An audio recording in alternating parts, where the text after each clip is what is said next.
ഷെയ്ഖുൽ ജാമിഅ അങ്ങനെ ഒരു അപരനാമത്തിലൊരു പണ്ഡിത തേജസ് അറിയപ്പെട്ടിട്ടില്ല. ജാമിഅ നൂരിയ പത്തിക്കാടിന്റെ എല്ലാത്തിന്റെയും ആത്മീയ വെളിച്ചത്തിന്റെ ഉടയോനായി ലോക ഭൂഖണ്ഡങ്ങളുടെ നെറുകയിൽ മലയാള പാണ്ഡിത്യത്തിന്റെ ഗരിമയെ കൊണ്ടുപോയി എത്തിച്ച ഈ ദേശാന്തരങ്ങൾക്കപ്പുറത്തേക്ക് ഇസ്ലാമിക ശബ്ദമായി മാറിയ മഹാനായ ഷെയ്ഖുൽ ജാമിഅ ആലിക്കുട്ടി അവരുകൾ മഹാനവറുകൾ അദ്ദേഹത്തിന്റെ പ്രിയപ്പെട്ട ഖാദിമ്. അതേ മഹാനവറുകൾക്ക് അവസാന അവശതയുടെ സമയത്ത് സേവനം ചെയ്ത എന്റെ പ്രിയപ്പെട്ട സുഹൃത്ത് ഉസ്മാൻ ഫൈസി അരിപ്ര മഹാനായ ആലിക്കുട്ടി ഉസ്താദ് ഹംദാനിൽ വരുമ്പോഴും അദ്ദേഹം ഒരു നിഴല് പോലെ കൂടെയുണ്ട്.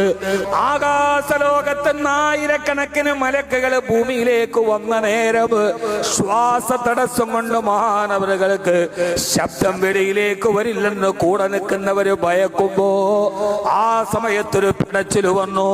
സ്വർഗത്തിന്റെ മാലാകമാരുടെ തലോടല് കേട്ട് അല്ലാ തഖാഫൂ വലാ തഹ്സനൂ വഅബ്ശിറൂ ബിൽ ജന്നാ,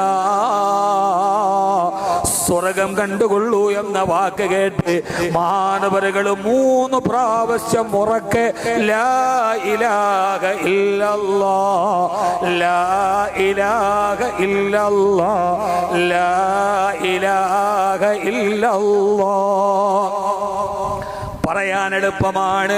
3 പ്രാവശ്യം ശ്വാസ തടസ്സം കൊണ്ട് ഒരു രോഗിക്ക് പറയാൻ തടസ്സമുള്ള സമയത്ത് ഒരിടതടവില്ലാതെ ഒരക്ഷരത്തിന്റെ സ്ഖലനമില്ലാതെ നല്ല സ്ഫടിക സമാന സ്ഫുടതയോടെ 3 പ്രാവശ്യം ലാ ഇലാഹ ഇല്ലല്ലാഹ് പറഞ്ഞു.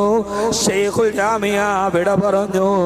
വെള്ളിയാഴ്ച ജുമുഅ നമസ്കാരത്തിന് തിരൂർക്കാട് പള്ളിയിലെ 16 വയസ്സ് പ്രായമുള്ളപ്പോ അതിനു മുമ്പ് 10 പതിറ്റാണ്ടുകളോളം പ്രിയപ്പെട്ട വാപ്പ മാസറ വിളിച്ചിട്ട് മുഅ്മിനീങ്ങളെ വിളിച്ച തിരൂർക്കാട് ജുമുഅ മസ്ജിദിലെ അവിടെ 16ാമത്തെ വയസ്സിൽ മിമ്പറിൽ കയറി ഖുത്ബ ഓതിയ അവസ്ഥയുടെ തൊട്ടു മുമ്പ് വരെ ഉസീക്കും ഇബാദല്ലാഹ് എന്ന തിരൂർക്കാട് ജുമുഅ മസ്ജിദിന്റെ മിമ്പറിൽ ഖുത്ബ ഓതിയ മഹാനായ ആലിക്കുട്ടി ഉസ്താദ്